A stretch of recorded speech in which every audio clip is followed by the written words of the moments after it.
2 docenti dell'Università di Messina in botanica impegnate ad Agrigento nella difesa di una pianta già estinta, citata da un'agrigentina nella tesi di laurea. Irene Milisenda.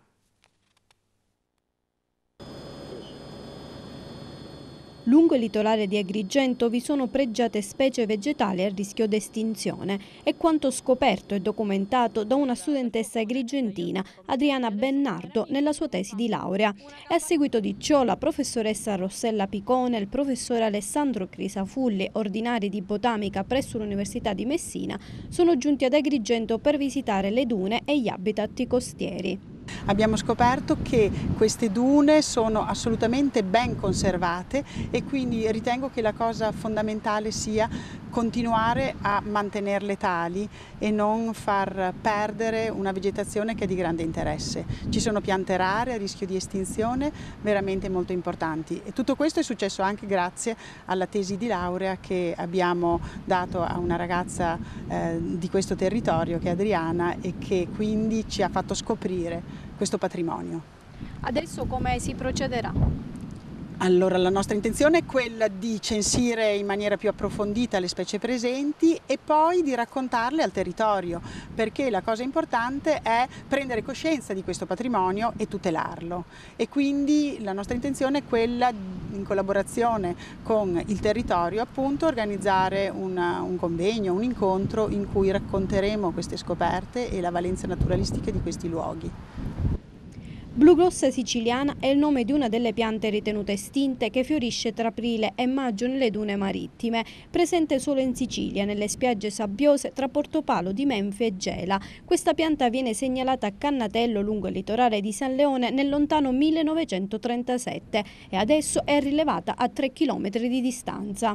Qui è possibile trovare delle specie ormai molto rare, altrove completamente estinte, come per esempio una piccola borraginacea che era addirittura ritenuta estinta per molto tempo in Sicilia, che invece è stata recentemente segnalata qua l'ultima volta una cinquantina di anni fa, un po' più avanti a Cannitello, e poi invece è stata successivamente rinvenuta qua.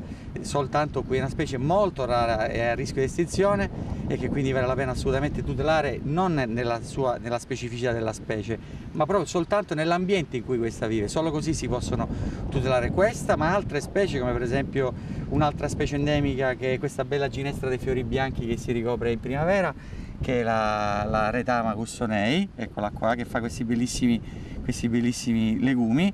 Un altro fiordeliso che anche questo oramai è sempre più raro, che qua invece cresce abbondantissimo.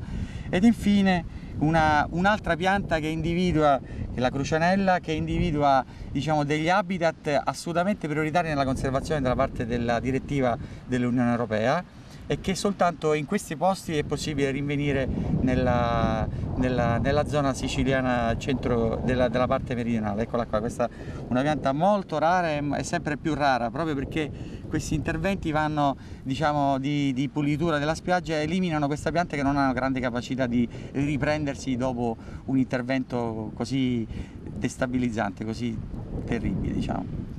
Tutto parte dal fatto che noi sotto il naso abbiamo un bellissimo territorio, ma non valorizziamo molte volte. Quindi il portare alla luce delle specie, soprattutto abbastanza rare e protette nel nostro territorio, è un messaggio divulgativo per magari poter rispettare un pochettino il nostro ambiente, essendo che noi abbiamo del meraviglioso paesaggio, come potete osservare alle mie spalle, e grazie soprattutto ai professori che mi hanno, diciamo, trasmesso questa passione e la passione per la ricerca, io ho potuto realizzare questa tesi.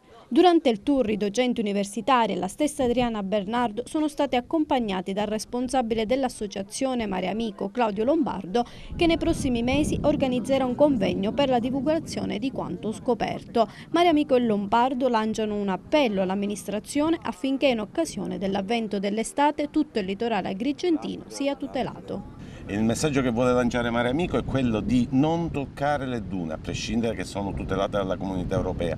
Qui si stanno riformando le dune, la pulizia va fatta esclusivamente a mano, senza mezzi meccanici. Tutto quello che abbiamo trovato grazie all'Università di Messina e grazie alla tesi della nostra amica Adriana ha permesso di scoprire delle cose nuove, delle cose che si possono ritrovare grazie al fatto che non vengano i mezzi meccanici. I mezzi meccanici distruggeranno tutto e questa è una cosa assolutamente da non fare.